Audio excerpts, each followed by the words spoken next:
ମିଳିଥିଲା ବଡ଼ ଦାୟିତ୍ୱ, କିନ୍ତୁ ଏହାକୁ ମନା କରିଦେଲେ କେଏଲ୍ ରାହୁଲ। ଜାଣନ୍ତୁ ଏହା ପଛର ଅସଲ କାରଣ।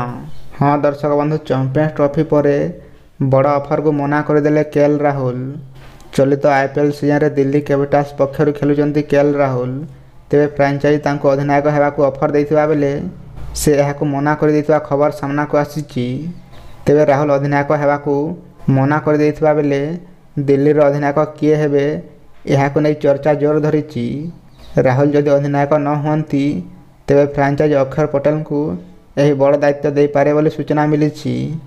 ଦିଲ୍ଲୀ କ୍ୟାପିଟାଲ୍ସ ରାହୁଲଙ୍କୁ 14 କୋଟିରେ କିଣିଥିବା ବେଳେ ପ୍ରଥମରୁ ଫ୍ୟାନ୍ସ ଆଶା ରଖିଥିଲେ କି ରାହୁଲ ଦଳର ଅଧିନାୟକ ହେବେ, କିନ୍ତୁ ସେ ଅଧିନାୟକ ହେବାକୁ ସିଧା ମନା କରିଦେଇଛନ୍ତି।